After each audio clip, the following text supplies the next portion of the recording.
It's Radio Skid Row 88.9 and you're listening to The Good Smoke. What's up, ladies and gentlemen?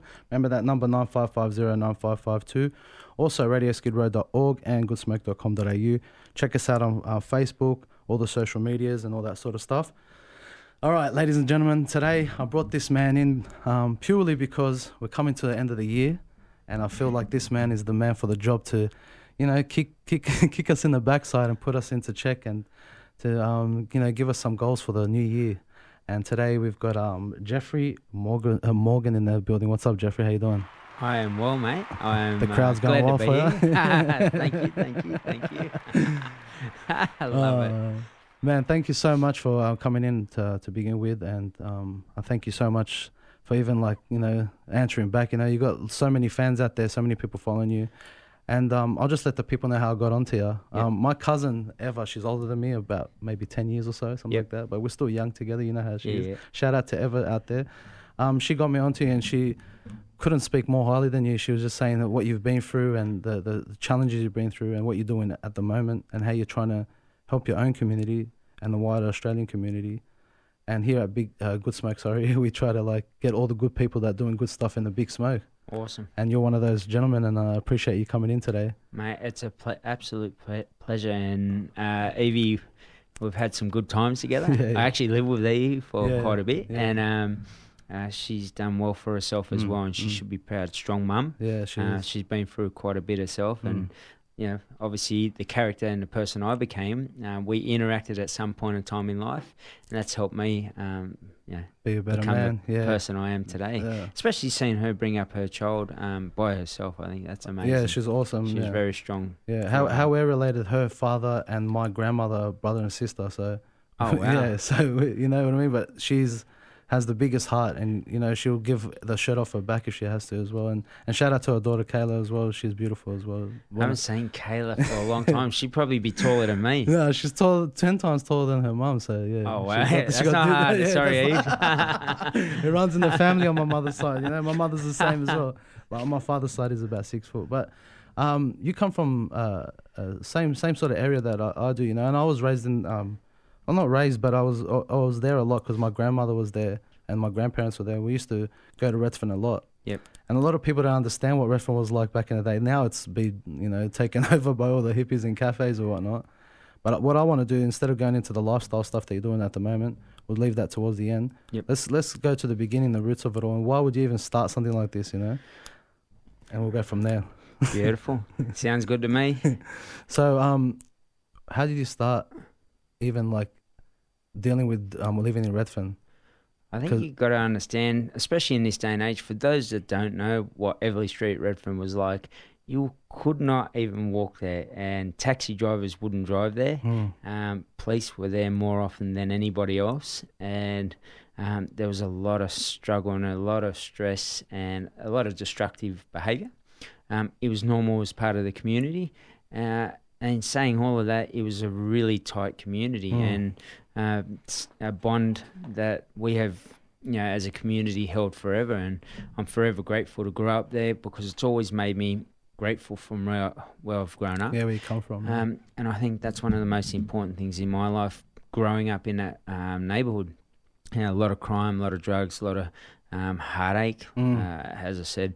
And I think the morals and behaviours and beliefs that I formed during those formative years were learnt in that environment, and I was a product of that environment. My choices weren't the best at that time, and I was more about fitting into that community. Yeah. And I think just growing up that way, that was just a total norm. But anyone external of Redfern at that point in time understood that Redfern wasn't a place that you wanted to duck your head in, whether it was day or night, especially at night. If you read back in the history, Redfern was a place they would call the ghetto, and they would throw all the immigrants there, from Lebanese to Indians to all of them. They were just thrown in that corner, and it's low income areas and stuff like that, and a lot of Aboriginals were there too. And within the community, you could see that people would get along. Like where my grandma was in Pitt Street, a lot of the Aboriginal community used to come to her house and just ask to use the phone or come and eat because they just had that connection. Yep. So even though there was a lot of bad, there was still a good sense of community there. When you walk by, you could say hello and stuff like that. But a lot of people don't know there's a lot of housing commission there. Absolutely. And even till this day, it affects the youth that are there today. And they try to throw basketball courts in and stuff like that, but it's just not enough, you know? Absolutely. For someone that's gone through all that stuff, you know, there's young youth out there that think, oh, you know, you're an older gentleman, you're not going to know what we're going through. But you actually do. You've been there and when it was rougher, you know? Let's go down choosing your friends. Like, Yep. how did you, because you're telling me before we got on there how you were different towards among all your friends. How were you different and why? I think the biggest thing, growing up in that environment, there was a lot of respect, whether you're Aboriginal or not. And living in that area, a lot of people knew everybody, and we were able to walk down the street and acknowledge one another and respect one another. But if you were from out of there, you were crazy to come into there. And I think for me, you know, looking back on it, it was insane growing up there. But my friends were those that were headed down the same path, and that path at that point in time for me, and that point in time in life, was very destructive. And definitely not productive in the wrong way. But my choices were what I felt were normal. Yeah. And that meant that I just, growing up in that environment, was taught in a sense that what I was doing wasn't, I think back on it, wasn't wrong. And I just thought I was representing our community. And so when you're in the middle of the storm, you don't know that you're doing wrong. I just weren't educated enough, and I weren't mature enough as a kid. Yeah. And by the time I'd got to that point, I'd already had a lot of habits and rituals instilled in myself that were negative and you know, non-productive. And that then had an impact on the choices I made and the friends that I kept around myself versus who I'd keep my friendships now. In saying that, I still have friends from that area that I try and inspire, and I hopefully lift up to where I am now. To ensure that they live a happier life. Healthier life as well. 100%. Yeah. And especially in the Aboriginal community as well, like making better choices instead of like going to the fast food and all that sort of stuff. Because it is the easier way, but it's killing the Aboriginal community too, you know, and it shortens their life, you know. Absolutely. How can we educate the Aboriginal community, especially like with the youth? Because it's easy, they're running on the streets and stuff like that, playing basketball, playing soccer, doing the activities, and then they want to eat. They're not bothered to cook. They just want to go to Macca's or KFC. Absolutely. How do we steer away from that? How do we change our mind and make it more concrete that we don't make those choices? I think it's up to it's more the parents that have to play that role on the kids, because what we dish out, then they will become, and that's what I became. I looked at my uncles and aunties, and my behaviours were around what they were doing. So if the foods that, you know, being practiced in the sense of eating McDonald's, which I did as a kid. I had McDonald's for breakfast, KFC for lunch, and it was just all terrible. Especially in Redfern, it's right there, and then you just go there. It's just a walk away. And I think it was a quick fix for my parents too. They'd just send me up the road and say, "Here's, go and get your own food." And I think that needs to be controlled. The parent then needs to step up. And when I say step up, just make changes. Doesn't mean that the See, for me, looking back on my parents, they loved me to death. And same thing, just being in that environment, they felt that they gave me their best. And I feel that they did too, based around the knowledge of what they were trying to achieve, or what they knew as well. You know, they weren't nutritionists, so they were just making sure that I ate and had food. Full. Yeah, that's right. And that's the biggest thing, people, until we understand, or we have someone like myself, or other people now who are becoming influential around becoming dietitians, nutritionists, or whatever else it may be, you know, living healthy lifestyles, and then showing that, especially through social media, which has a huge potential to change and inspire people towards a different direction. Nothing will change unless nothing changes. And I think the parents, if we can then impact them, so not saying they're doing anything bad, just educate them towards the right thing, but make sure that also on a socio-economic level, it's affordable. Because that's one thing I think my parents, and I understand, especially in the area, because if you're making lots of money, more than likely you're not living in the area. If you're living in housing commission, a lot of people want to dole, you know, they have to make the money work. So how does that work on a long-term, long-game level where they can then, and that's something I've really thought about, and I'm in the process of doing, creating something that can be sustainable long-term, forever, to help impact the community on a health level, on a mental health level, and on a community level. So I'm really inspired by that, And the reason why I changed and started to head in the direction of health because of what I seen growing up. Yeah. Well, when I watch your social medias, man, like there's a lot of fitness gurus and all that out there, but I don't get the sense that you're trying to sell something to someone. Like I don't even, to tell you the truth, even like researching on you and stuff like that, I haven't heard one talk about money or programs or stuff like that. You do talk about a program that you have to help, but you're not trying to sell anything, sort of thing. And you see the heart, and there's a difference in compared to the other PTs that are trying to do, like, you know, get the money and get the money. Do you get frustrated when you're like, you're seeing these people flogging people for money, and they have these like maybe like, you know, 2 months results, and then they just lose it? You know, how does that frustrate? How does that like affect you in your business wise and just your mentality, and even just keep going forward? I think same thing. The education behind the PT will dictate the decisions they make. So by being who I am and showing them hopefully the right way, an educated way to make sure that we are doing what we got into the industry for. And I often ask the mentors that, the PTs that I mentor, what did you get into the industry for? Do you want to make a lot of money, or do you want to change lives? And a lot of them say, I want to make money. And if that's their first answer, then I say, well, maybe in the wrong industry, because if you're not in it to change lives, a byproduct of that action will be that you'll make a lot of money. Because when you focus on the person's purpose around what they want to do in their life, or around their health and well-being, then the rest will just talk for itself. And one of the biggest problems I had too many clients, because I was constantly just caring about them. And I didn't have to say anything. They were my voice. They became my voice, and I didn't have to advertise anything. And that's the same now. We don't advertise too much. We just provide the information to make sure people can make better choices, and hopefully that leadership, through constant and consistent output, allows them to make a sound decision around what they're going to do with their future. And that's where I think a lot of PTs go wrong. I don't get frustrated by it. Because I just understand it comes down to, in the nicest way, a lack of experience, education, and constant knowledge, growth behind that personal mastery, where they want to obviously get that development out of themselves. When they look at the money, they're only going to look at what specials they can run. What they can sell and flog off and stuff like that. And that's where a lot of PTs go wrong. So if you are listening to this and you are a PT, focus on the person and focus on their goal and their life. And the rest will fall into place for you. So you were just telling me off before we got on the air, and I just mentioned that you were a bit different, and you were reading like different like magazines and stuff at the time. Tell me, let's share with the people that story, like what were you reading and who you bumped into as well.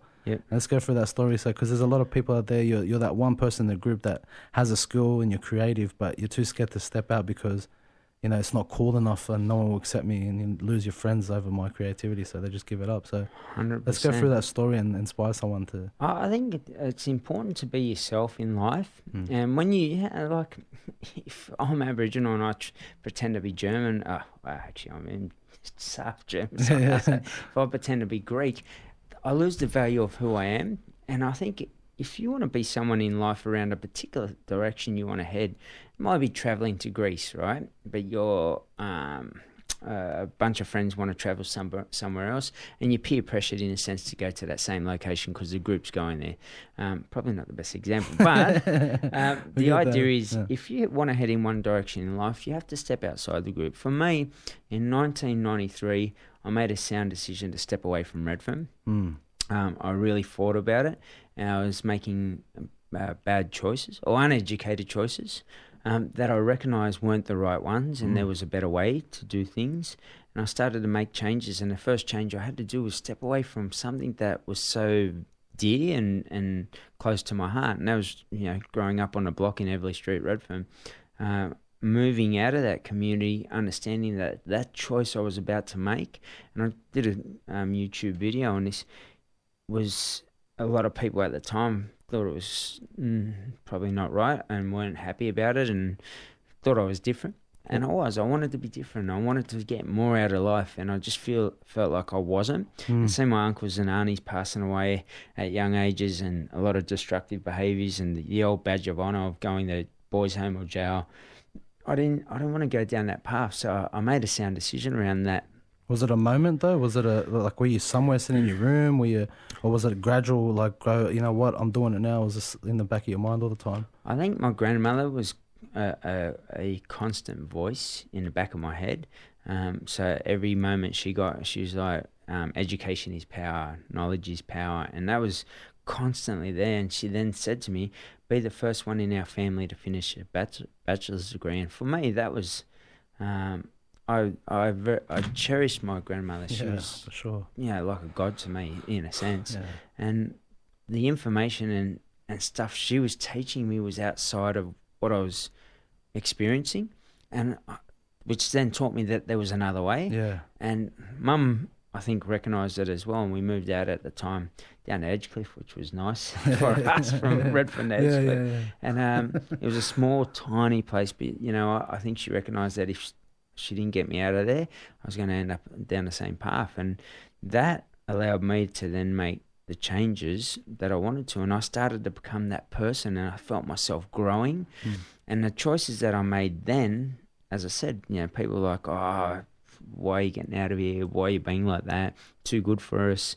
But later on, it's those same people have changed their life, whether they were on drugs and now are not on drugs, they've been to jail a lot and they left their kids in a position. And I understand, because their habits, their morals, their values, beliefs are formed from this young age and carried through. So it's totally normal and just accepted, because that's the level of knowledge, to change that and stepping out of it is giving other people hope that if I could do it, they could do it too.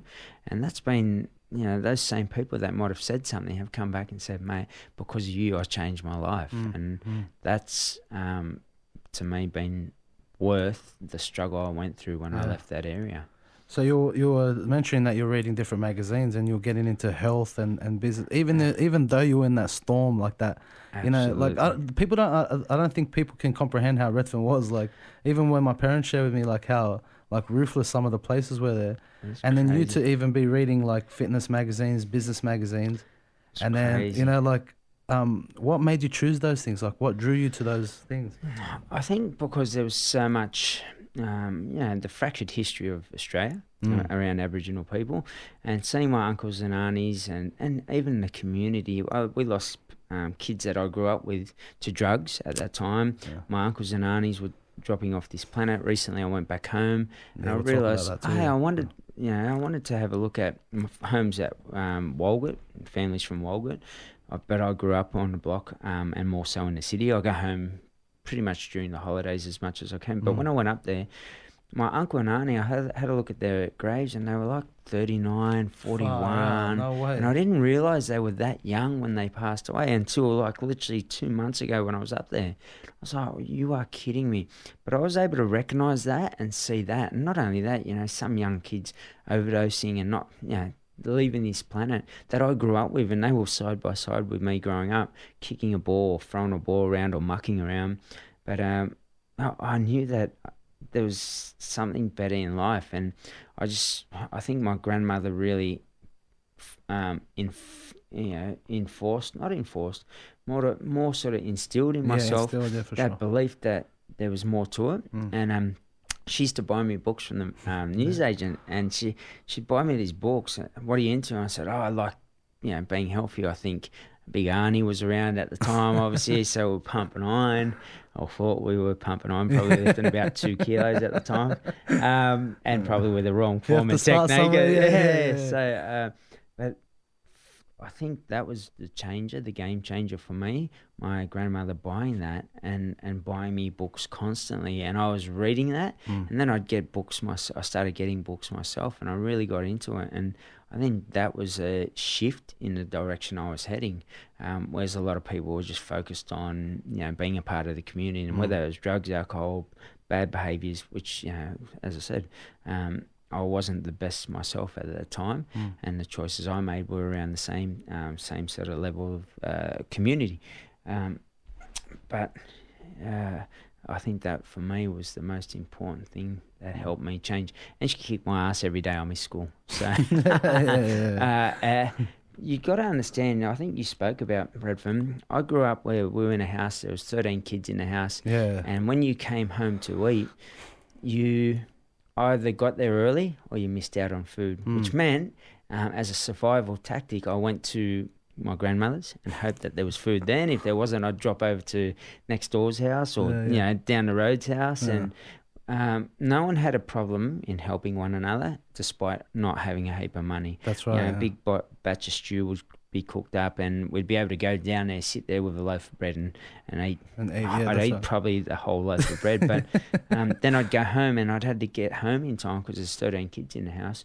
And sometimes you'd get the side of a mattress, and when I say that, literally my head would be on the mattress and the rest would be on a lino floor without any covers because they'd all been taken. So you'd have to hope that you had a jumper and tracksuit pants on if it was during winter to stay warm. And you know, the houses were dirty, the broken windows, broken people, fights with police, fire every night, throwing rocks at police cars. It was insane. And to come out of there the way I have, I'm grateful for the opportunity in a weird sense or weird way growing up where I did, because it's really made me grateful but also made me passionate about making sure that our not only Aboriginal people, but people across Australia live a healthier and a better quality of life around their mental health as well, no matter what level of the community they live at, you know, whether it's at a level where they struggle or those that have plenty of money. I'm more about making sure that people have the best quality of life they possibly can.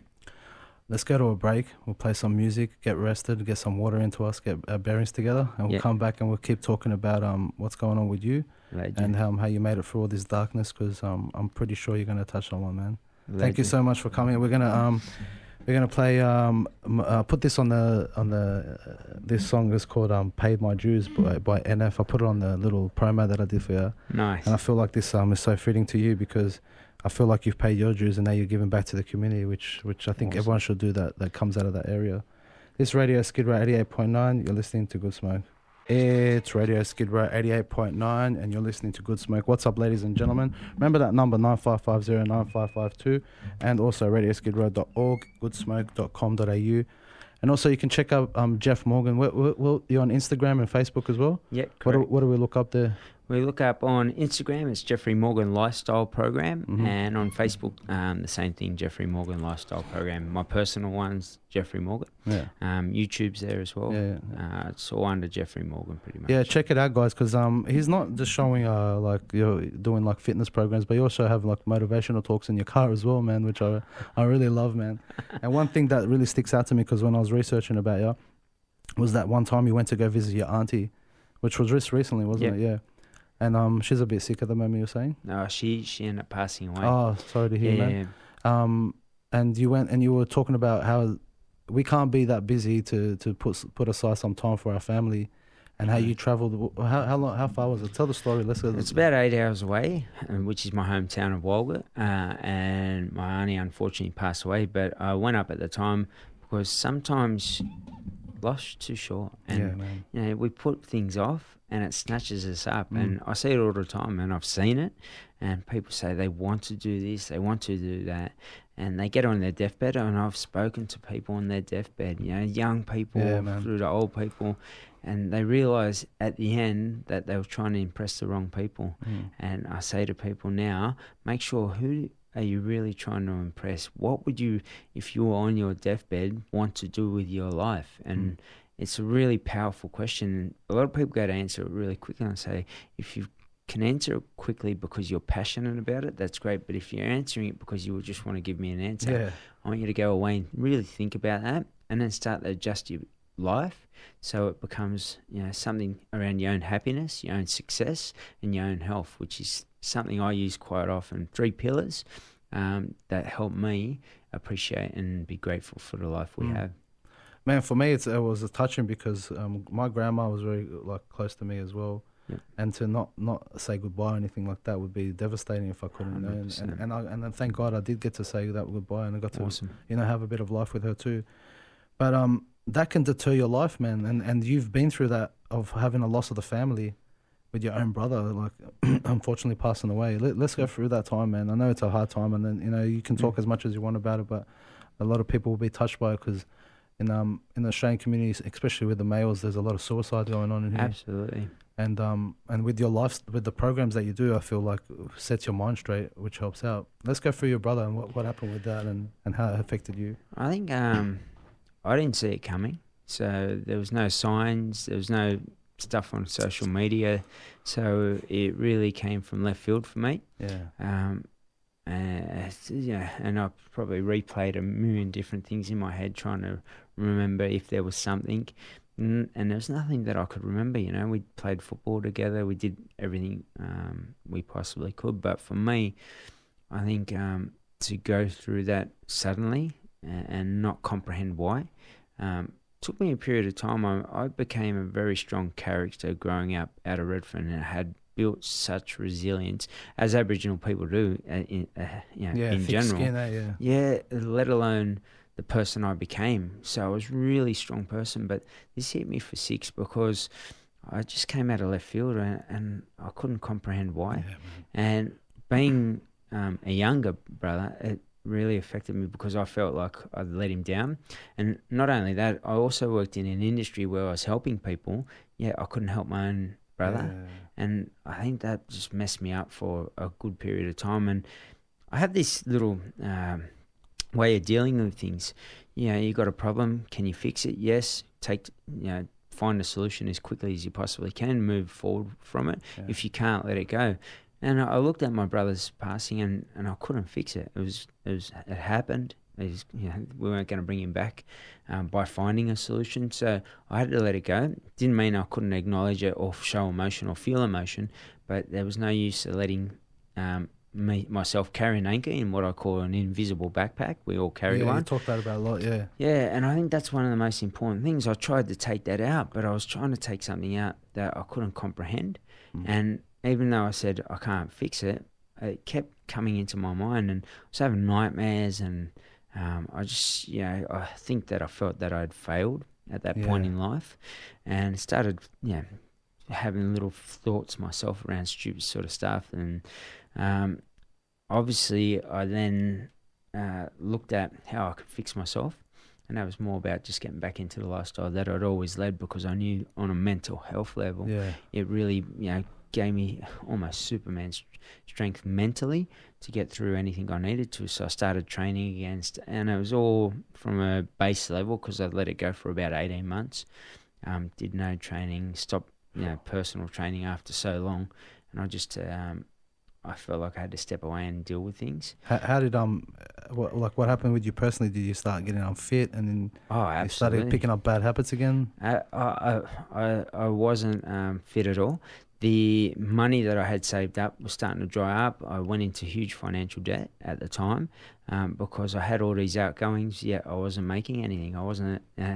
I'd make enough money, literally, once the money dried up, to make sure I had enough food in the house. And even then, I was scrapping around, doing my best to make sure I was surviving. Even though I had made all this money and I had some good investments, the biggest thing for me was being in a position where I was on Struggle Street, and it was really starting to build up on me, because not only did I have my brother's death, I had the financials, I had another few issues that went on at the time that impacted my life, and it really just weighed me down. And I wasn't taking that anchor out, looking at it and saying, all right, what can I do with this problem I'm currently faced with? Financially, I need to ring some people, start to put some things into place, and maybe set up some payment plans till I get myself back on feet, as one example. And I weren't doing that. I was just letting it slide. And 18 months later, there was a whole heap of stress and heartache and pain within myself. And I think everything on top of one another really compiled it. But when I came out the back end of it, it made me one strong mother. Because I look back on it now, and I was able to, not long after, another brother had passed away from an abscess, bled to death, and that was sudden, unexpected, and I was a lot stronger at that point. To accept it, and I was able to say, you can't change it, and it is what it is and move forward. And I dealt with that really quickly. And when I say that, it doesn't mean that I didn't love my brother. I just meant that I didn't let it weigh me down so much that it stopped my life. And I think that's a bit of advice I'd pass on to people. I know it's hard and I know that it hits home, but I literally slapped the door one day, walked out, slapped the door, and I remember just saying, that's it, I've had enough, let's go. And I started to do things, write out a plan. What are your goals? What do you want to achieve? I always wanted to head in a different direction around community health and my own business consultancy brand. And it gave me, in a weird way, my brother's death gave me the direction that I always wanted to head. If not, I probably would have stayed in PT because I was constantly booked out. I was changing people's lives. I was happy. I was making great money. And I was living a great life as well, the life I wanted to live. So it's a weird thing how life, and because of its actions, send you in a different direction. And I feel that it's been a better direction as well, which has now had more impact on a health and wellbeing level. And it's a weird way to be grateful for what's happened. Yeah, I don't think people understand. Like, if you're thinking even about community suicide, like, it's not just about you, you know, like, there's a domino effect that happens. Like, look how much it affected, even to the point your lifestyle, your finances all went and everything. Absolutely. And that's a real thing. That's a tangible thing. And it's like pretty much stuffed you up and put you on the end of the barrel sort of thing. So, like, did you have anyone to talk to at the time? Like, did you? I had heaps of people. I think I knew what I needed to do, and I knew that, and they were all trying to help me. I think at that point in time, you're so numb in life and in general that you can't. You're too clouded. It's foggy. And the information came in, and I felt grateful for that person's support, but you just weren't ready. Like, it doesn't happen. It doesn't hit home, man. And I was trying, and over that 18 months, even after the first week, month, couple of months, I was still trying to be positive. And for me, I try and find 3 positives, not 1, 3 positives out of every negative that comes into your life. You know, both parents of mine passed away from cancer as an example. I'm grateful for life. I'm grateful for every breath. I'm grateful for the small things. Don't sweat the small things. Like, I turn everything that I've got in my life and really try and find that positive. And I think when you do that, and I've done that for so long, it manifests a behavior and a belief that even when the worst things happen to you, you can deal with it. This thing, though, really sort of just blindsided me. It was like a truck. I'd stepped out. I was even on the footpath, and a truck came out of nowhere and cleaned me up because I weren't ready for it. So, yeah, man, that's a hard thing. You know, one thing as well that I feel affects the Aboriginal community the most as well is like this thing about racism that happens around, and it almost gets to the point where it makes the person feel worthless, you know. And that could affect their lifestyle, because if you're worthless, what's the point of living? What's the point of, you know, training? What's the point of all that? Like, have you encountered that? And how do you, like you know, get over that fence with people in your community? I think the biggest thing, a lot of the time, racism, now that I'm where I am in my life, I think the racism's around education. You know, I posted something up on a 15-year-old young white Australian kid, and for me, I'm not about colour. Race, I just see another human. We should all treat each other kind and with respect and so forth. But a non-Indigenous kid, and he actually spoke about what he'd learned in school, and he did 8 weeks worth of American Revolution and 2 weeks worth of Australian history, which included some Aboriginal components, Aboriginal history, or cultural components. And I think that's where we fall over, because when you grow up and that's what you're taught, they don't know any different. The same way I grew up in my community, I didn't know any different. So my behaviours, until I got old enough and I went, wait, something doesn't seem right.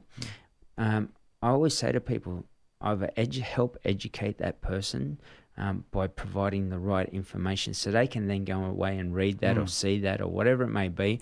And at that point, if they choose to still be racist, then they're just being ignorant. And you can't there's always going to be people, in every community or race, in a sense, that will be good and bad. We just have to move forward, and the best way to deal with that is just block them out. Simple as that. The more you focus on something like that, the more it then becomes that anchor in your invisible backpack that will weigh you down. I think with Aboriginal people, we've been so held down in that sense, and that racism's been there for a long period of time, and I think it's impacted us to then put up a wall and be guarded about who we interact with, and then be let down time and time again. When you get into that situation, the same way I spoke about before, where I manifest that happiness and success and positivity in my life, when you're constantly put down, when you're constantly told that you're not good, when you're constantly told that you're not good enough, or you don't, or you don't matter, or your rights or values don't matter, then we start to believe it. And when we start to believe it, then you create a divide between yourself and whoever else it may be. Whereas I think the best race in the world is the human race, when we all get on with one another. So it's a sad thing. And I look at that side of things, educating people more, and that comes down to the Australian government making sure that that's taught in schools, and that 8-week block is around Australian history rather than focusing on another country. The world wars or whatever it may be. It's just crazy. And the Greek history and stuff like that. And there's a place for that stuff as well. But I'm saying, like, first things first, like, it should be, 100%. Let's learn about where we're from. Like, let's learn where we're stepping on and stuff like that. Because then you disrespect wherever you're walking. And I'm glad now there's people getting a little bit educated and stuff like climbing the Ayers Rock and stuff like that. Yep. It's getting stopped and that. So, which is has been stopped. So, which is a good thing. But what I recognise with Aboriginal people is, like, once they get the opportunity or that place where they can do their own thing, they excel like 100 times. Absolutely. You know what I mean? They just need that opportunity, and for people around them, if you're that mate that's always putting your mate down, to like lift them up, because you can be like, you can feed off their success as well. 100%. You know, like people helping people out. You know what I mean? So with training as well, like, there's a lot of excuses that happen as well. Like, it could be the racist thing, it could be personal problems as well. But from a personal trainer side, or from helping people out, when you hear those excuses, how do you deal with that?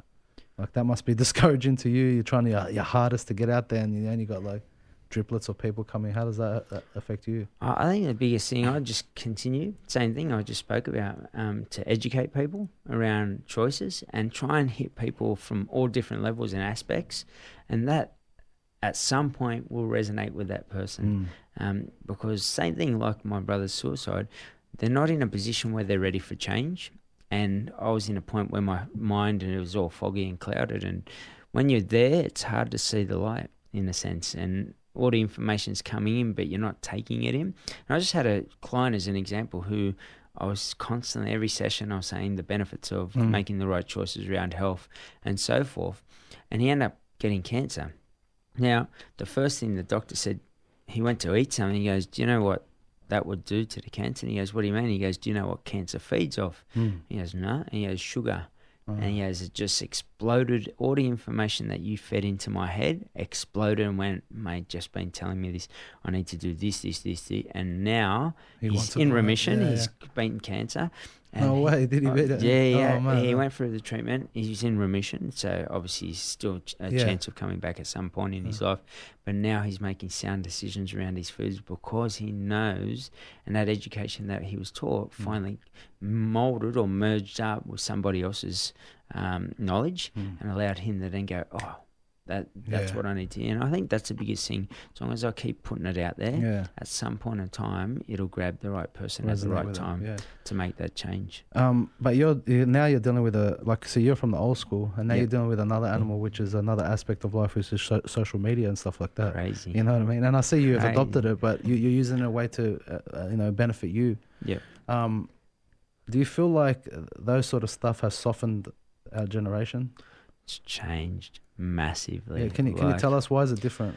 I think growing up as a kid, even around sports and health and well-being, we'd go out to the oval, especially when it rained at Redfern Oval. And we'd kick each other out of the way to get the ball, and there'd be 50 on 50 in the mud. Mate, if I tried to do that in this day and age, I reckon I'd be lucky to get 5 aside. and I'm talking literally, I'd have to drive around and knock on people's doors to get those kids out. And I'm telling you, that's if right. I could get them off the PlayStations or whatever, even their own phones at a young age. I've seen a young kid, 10 years old, walking along the street, bump into a pole the other day because she was looking down at her phone. I was like, this generation's just crazy. Sleeping that, And the other thing out of that, the interactions between people, you go out, whether it's the concerts, and everyone wants to film now, and they forget to dance. And I think, my generation, you went out, you just danced all night, and you get people dancing, and then they get shy because other people are filming, then they're worried about what other people perceive. And everyone's posing now, like you can't have a comfortable time. Everyone becomes a different person, and like as you said, the animals change the game. I think back then it was just, and on top of that, we're so, what's the word? Back then it was a lot tougher. I felt like it was a lot tougher and a lot harder. And obviously Australia went through some hard times back then as well for both sides, for everyone involved. And I think that made Australia really strong at that point in time. And there was the old toughen up, son sort of attitude versus now. She'll be all right, sort of thing. You see kids whinging because the seat's too hard, even though they're down at Versace on the Gold Coast. It's just a different appreciation. 100%. I think that's why I was always grateful for where I've grown up, because it makes me appreciate simple stuff. I watch the sun come up, but if I do end up at, get put up at Versace as an example, that to me would be priceless, because it's a memory or an experience that I should value. And I think we get lost in transition there now. Everyone expects that. And we live in this society now around social media where entitlements, I'm entitled to be do, that's right, here or do this, or you have to listen to me. And a classic example of that is when I grew up, there was crossings, and now people just cross the road in front of cars without looking at their phone, and you stop for me. And I'm like, that's right. You are running a monster risk with your life. And that's just a quick little example of where we're at as a society. That's right. But even the phones affect the law now. Now you can't even, people have to be taught not to drive with their phones. Crazy. You know what I mean? It's gone to that extent where we've become robots and we're not worried about our own safety on the road. It is you can die in 1 second, from being on the phone. Absolutely. It's crazy, man. Well, the most shared thing I've ever had shared on social media, I shared a family who shared a video of their family dying because a bloke was touching his phone to change music, and he was in a big truck. He came up, slammed to the back of the car. That went into the back of the ute and pretty much probably chopped him in half. But I think there was a couple of kids in there and the mum as well. And it's devastated this family. That family shared that video of that bloke touching his phone because they want people to see the impact it has. That was the most shared video I've ever had shared on my social media ever. It's over 100, crazy amount of shares. And I think that shows where we are as a society. We worry about our phones and we forget about something that can cost some people their lives, and remember the impact that it has on the people outside of that network as well. Their husbands, their other brothers or sisters, families and communities. So be wise with your phones. It's just not worth it. When you first started this PT stuff and all that, did you have to change your program now that this social media stuff come through? Do you have to adjust to things? And absolutely. What do you have to do? I think it's helped me in a sense, but it gives a great platform for us to interact for free, in a sense, where you can keep accountability there. But that program means that we can put videos into a private Facebook group, and that gives massive value to the actual people participating in that, whether it's a 30-day, 10-week challenge or the lifestyle program, which is an ongoing program around making sure you're creating good habits and rituals rather than focusing on you have to train, you have to eat right. It's more about everything, whether it's budgeting, the stress in your life, your workplace stress, are you being active, playing sport maybe, and helping them set up a lifestyle that's realistic and sustainable for the rest of their life. But that being in that group has and having that social media aspect has helped us tenfold on the Oh level yeah, of being yeah, to reach out. people. Yeah, we've got clients, our online clients go all around the world, and for us, that's crazy. insane, Yeah, exactly. like, being in Australia too, and being from Sydney, you're like, who the hell's gonna listen to me? You know what I mean? unbelievable. And I'm like on the social media, like, oh, this is good stuff. I'm like, what? Like, who are you? I don't know. Absolutely. And I appreciate that stuff, man. It's like, Absolutely. you know, at least you touch that one person, which is more than not doing anything at all, you know. And that one person could make a change in their life that then has a knock-on effect, a domino effect, ripple effect, whatever you want to call it, in their community around the people that they love. So I think that's a priceless thing about social media that I do love, but it's definitely changed the game around programming. You can put a program into social media which impacts 100,000 people, versus back in the day I'd have to email you. Yeah, like 10, 15 people. Yeah, one at a time. Yeah, I'll put them into the old blind email, and it was a massive sit there and type. I do one document. Here's something around obviously losing weight versus those that want to put on muscle mass. So even like the way you're using social media could be a training within itself, to not be washed up by all this like fakery on the Instagram and Facebook. For sure. You know, like you're teaching people this is how we can use social media to our advantage, sort of thing, instead of it ruling you. You know what I mean? Absolutely. And I think the good thing is once they come into the group as an example, they then get to resonate. They've already resonated with yourself, jump into the group and go, wow, this is very powerful. And for me, if I didn't have that, then, Mary jumps in and not only sees the interactions between me and her, but me and John other over people, here and how I interact and help them. Yeah. And that tip might then help her and her family. And that's right. That's domino effect. That's how that social media aspects really change the game around personal training. Okay.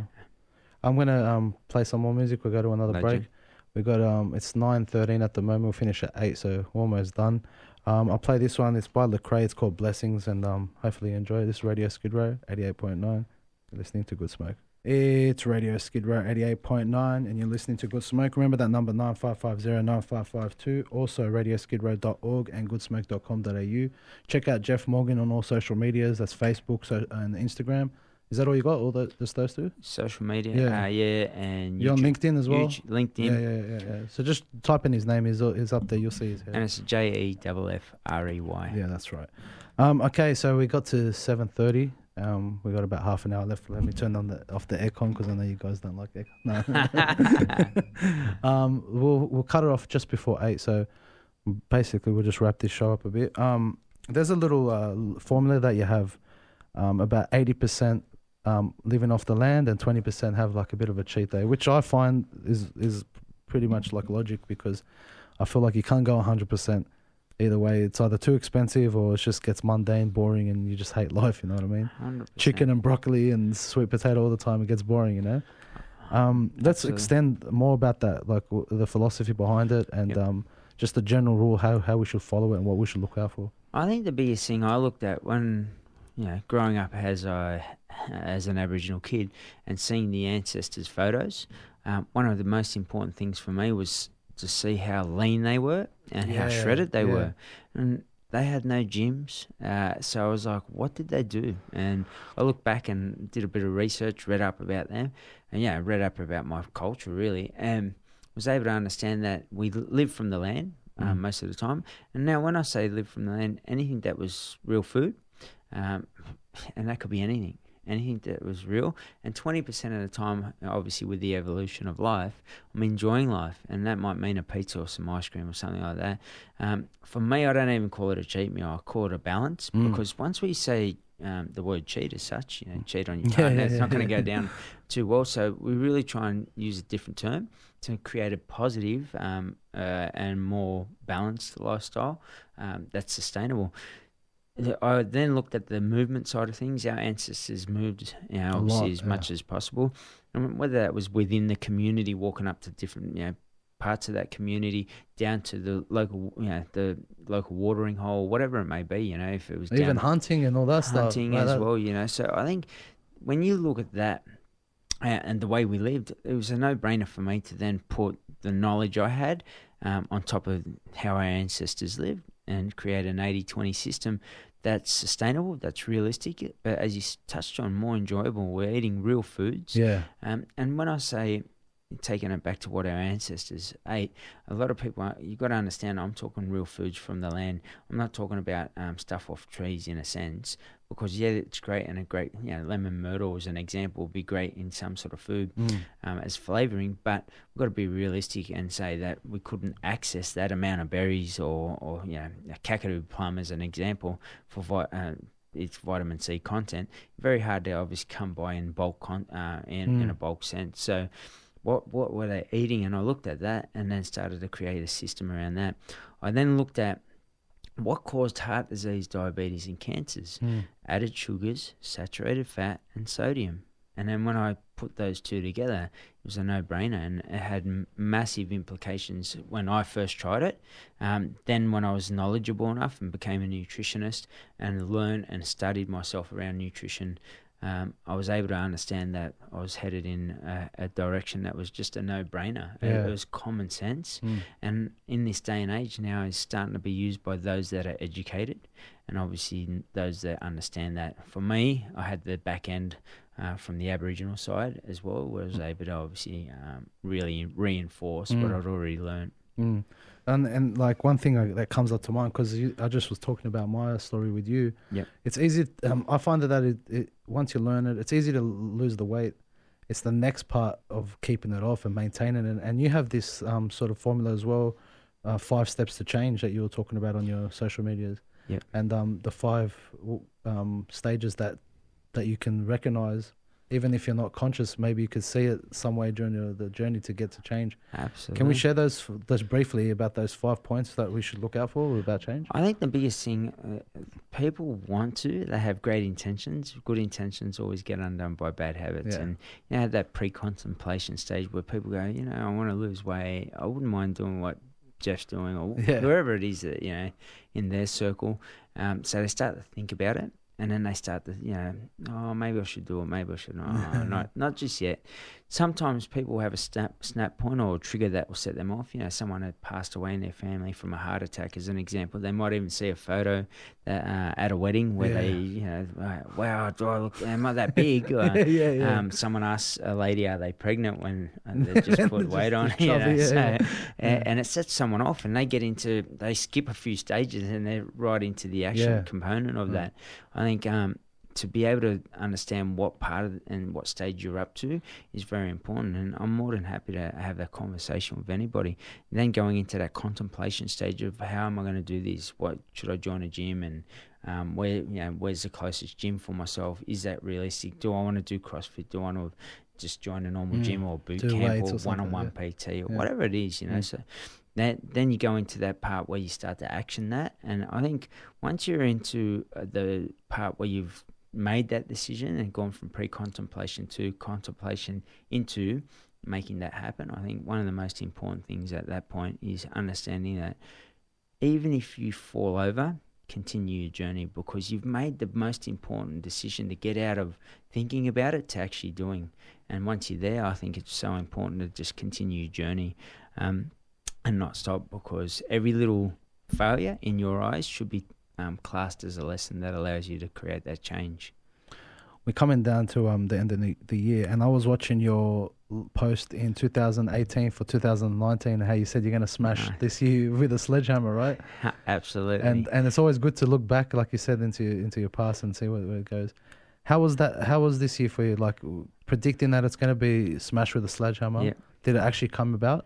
Absolutely. And how was that tangibly? Mate, and if you get to watch this interview, no doubt, if you have a look at the smile on my face when you just said that, I feel that I absolutely smashed this year with a sledgehammer, and it landed in China. Because out of all countries, China. I could have landed anywhere, but if it's somewhere further than that, by all means, I felt like I hit it there. But I had a plan. And I think I was very driven. I had a driver, my brother's passing, and a lot of hardship through that time frame. Plus, growing up, for me, my ancestors were my driver. what they went through. If I ever thought about me going through a struggle, I've had all these little people, not little people, all these little moments in life, experiences that has then created further reinforcement of, what my ancestors went through. I can't complain, and I have to push forward towards where I want to head. And that's made me super strong and tick off every box that I wanted to this year and some. So I'm really proud of that journey. We've literally been setting up this week around what we want to achieve. And just today, as an example, we had probably 3-4 bookings for next year. I think to have 4 bookings in a day is unbelievable. Oh, for sure. And it tells me all the work that I did leading into it.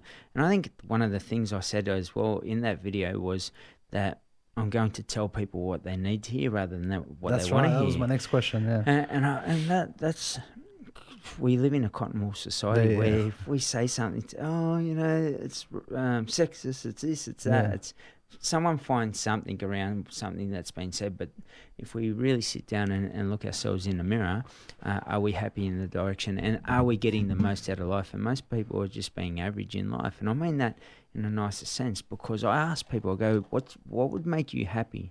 They go, I'd love to travel all the time. And I go, what are you doing about that in your life to make sure that that's happening? That's a thing in your life. And they say, nothing. And I'm like, well, you live in an average life. You're going to get to the end of your life and live with regret and wish that you'd done stuff. Start to make the change now. For me, as an example, for those that can actually see this on camera, I had an interaction with a kid who had flown over from Italy, Sicily and Italy just yesterday. I met him yesterday. He'd had leukemia, same thing my mother had passed away from, so I resonated with that. The local barber asked me could I have a conversation with him, got together, had a chat. That was translated because he's pure Italian and didn't speak English. And out of that, he wanted to learn about Aboriginal culture and Aboriginal people in Australia, and I thought that was so touching. I gave him my Australian Indigenous jersey that I got selected to wear, and that for me was something that I cherish, being able to represent my culture. But to be able to give it to a kid who had been through such adversity and wanted to learn about our culture showed me and gave me hope that hopefully soon in our country we'll see a better and a happier country, more acceptance, united together. I think we're getting closer to it, and I think through the education it will happen. And his father then gave me these 2 bands. Wow. And insisted that I took them. And what they were was he bought these when his son first got diagnosed and was going in for his chemo. And one was worn by him and one was worn by his son.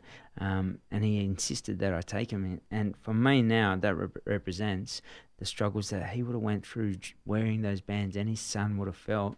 Yeah, he wanted to give them to me. And so all these people that I've interacted with have given me the strength to continue to journey towards the direction of changing and inspiring people to live the best quality and happiest life they can. Well, man, what I get from this interview and just listening to you in general is that 2 things that I think people should take away, especially the Aboriginal community as well, is to always remember your history 100%. And to live a healthy lifestyle, because it's a domino effect for everyone else, for your children, your grandchildren, and all the rest, Absolutely. You're one more question and then we'll sign it out. You're trying to get into Ninja Warrior, and I know a lot of people talk about it. Are you going in for next year? What's happening with that? I had 4 years in a row where I applied and got through the initial stages. Ended up injured from sport. I love playing sport. Give me a ball and I'm in. Unfortunately, I missed out on the first 4 years because of injury. And this year, I got a message to reapply. Are you going to apply this year from them? Applied, but just so everyone knows, they actually wrote back and said too many people have applied and just can't fit in. I think it was around those guidelines, and I was like, wow, all right, well, best of luck to everybody. The next year you can and someone, one of the competitors from before, he's like, wow, I'm blown away. They didn't let you in. I was like, not even for the trial. And he goes, mate, unbelievable. He goes, I don't know how, but I just move on from it. And a little lesson out of that, if you focus so much on why I didn't get in, I would carry that anchor around with myself and it weigh me down. I just drop the subject, move forward and continue in life. My life's good. Man, it's always good, man, if you're breathing. 100%. 100%, yeah. This year, 2019 is finishing, 2020 is coming up. People's going to choose their New Year's resolutions and stuff like that. Any tips to keep us on track, to keep our promises and to keep pushing forward? As you said, Sledgehammer year was last year. Yeah. For this year, what's this year going to be like? I think one thing I try and do every year is not a resolution. Do something around, like I said last year, tell people what they need to hear rather than what you want to hear. So you're creating more value for you and them, and find what works for yourself. Change a habit and a ritual. Focus on that rather than making a resolution. So if you're not eating breakfast, but you know breakfast is a healthy part of your day and it will kickstart your day right, and then maybe start with a training session in the morning, start to do that and be that around that focus only, rather than saying I'm going to lose 20 kilos this year or I'm going to create a healthy life. Do one thing at a time. Focus on one habit that you can create that then becomes a ritual. And like brushing your teeth, you don't have to think about. And once that's done, move on to the next one and next one and next one. And that way you can't fall over because it's constantly there until you make it that ritual. And then you're able to say, this is something I don't do without thought process. Now let's create something new. And when that's the same as the last one, then you're starting to create value and value and value upon top of one another, and that can only bring a good outcome. Domino effect again, yeah. 100%. Yeah, that's right. Any shout outs to the family out there? Anyone that you want to listen to? Anyone from the community you want to shout out to? To all Walgett, for everyone up home, I love everyone up there. Shout out to Walgett. It's a long way. It's dry up there at the moment. I hope that you're all well up there. I hope that it pours rain soon. To everyone in Redfern, Waterloo, and any communities around this country, let me tell you that I came from a community where there was not much hope.